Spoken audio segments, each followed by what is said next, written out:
Do we really need success? Lately, I've been asking myself this question quite a bit, particularly around what the definition of success actually is, how much of it do we need, or whether we even need it at all.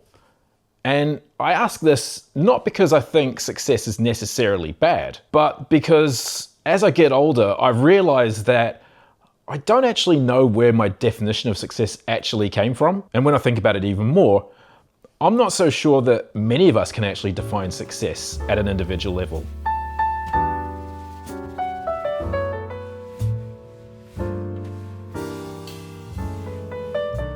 So my definition of success for most of my life is probably similar to what many people's is, really.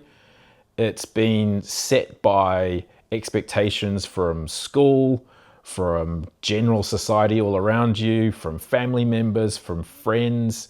And then as you get a little bit older, you join the workforce and you get caught up in things like, well, success looks like getting a promotion or gaining some more qualifications, getting titles, getting status, more money. And I sort of got all caught up in that, like you do, really. And I guess that's the problem when you're young, right? You don't have the knowledge, the experience to question these things around you. You just take things for what they are and you go with the flow. You hear a lot of people say that the greatest teacher is experience or time in the workforce. And looking back on it, I think that really is true.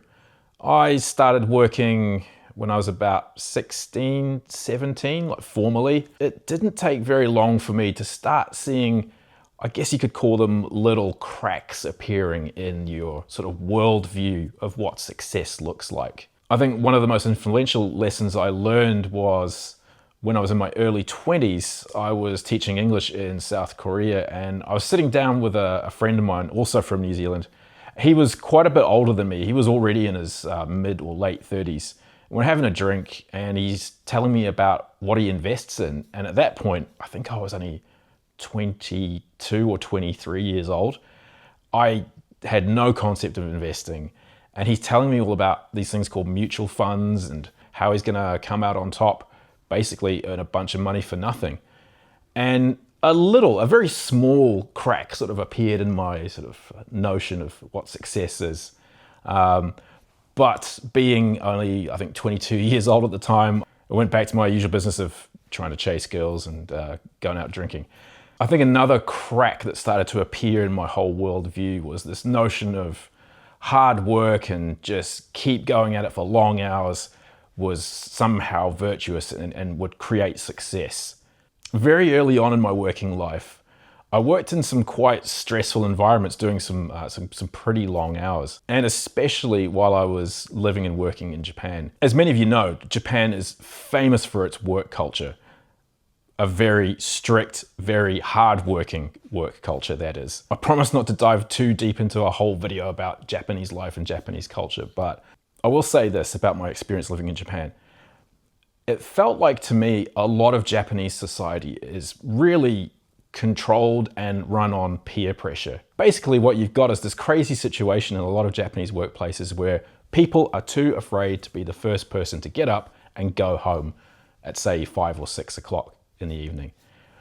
They know that their boss is hanging around with the same idea in their head as well, so they'll stick around waiting for their boss to go home.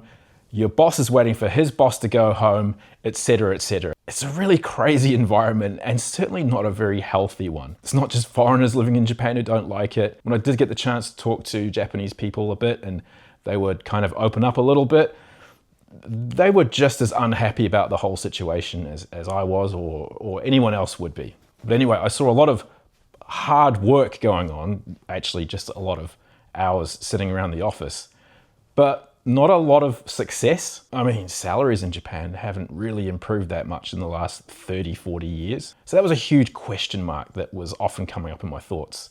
Basically, I was becoming a lot more interested in the notion of working smarter, not harder. During my career, I've occasionally been in jobs where you're extremely busy and not getting a huge amount of reward.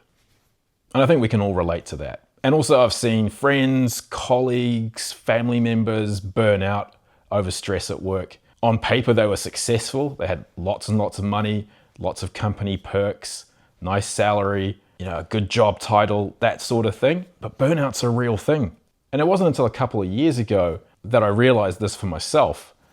I was in a job where I was also extremely busy.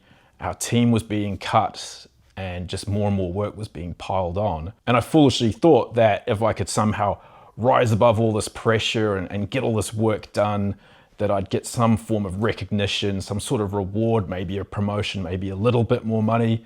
But no, now I'm not saying that's not always the case. Maybe you do get rewarded, but in this particular example I faced a few years ago, that wasn't happening. And yeah, that's another little crack in the definition of what success is for me.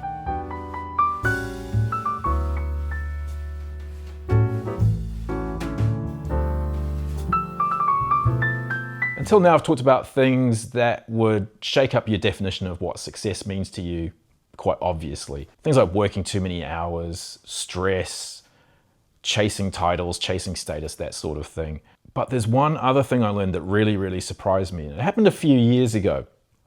And it made me realize that what if you do achieve all these things that you want? You actually become successful in your eyes. I'll give you an example. So I had this cousin, about 5 or 6 years older than me. And for as long as I can remember, he wanted nothing but to be a doctor. He was just obsessed with being a doctor from a very, very early age. I'm not sure where that all came from. But you know what? He did become a doctor. And from what I understand, he loved it for the most part. Now, from about when I was 10 years old, I didn't actually see my cousin again until many, many years later, a few years ago. And I don't think he was 50 yet. And when I saw him, I was shocked at how unhealthy he looked. He was really overweight. His complexion was all red. His face was swollen. And he just looked years and years older than he was. Let's put it this way. He loved a drink. And he was really putting it away that night that I met him. And fast forward about a year or so later, I get news he's died. Now, his death really made me stop and think quite hard because, he wanted to be a doctor pretty much his whole life, and he achieved that. And it made me think that even if you get what you want and you reach success by your own definitions, you could end up paying the ultimate price. You could wind up dead like my cousin did. Because as we all know, being a doctor is an incredibly stressful job. He was a pediatrician in a large hospital back in the UK. And I can only imagine how stressful that would have been. And it doesn't mean that from that point on, I started thinking that, okay, never ever chase your dreams, never start chasing success. I'm just saying that you have to think carefully about what you're chasing. Is it truly what you want? And is it healthy for you?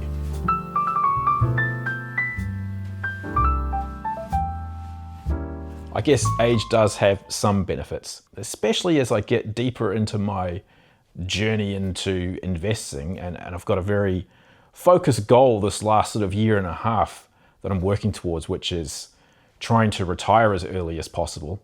It's also taught me some valuable lessons about myself and what I want. I've talked a lot on this channel about my investment goals, my investment strategies, how I'm doing all of this.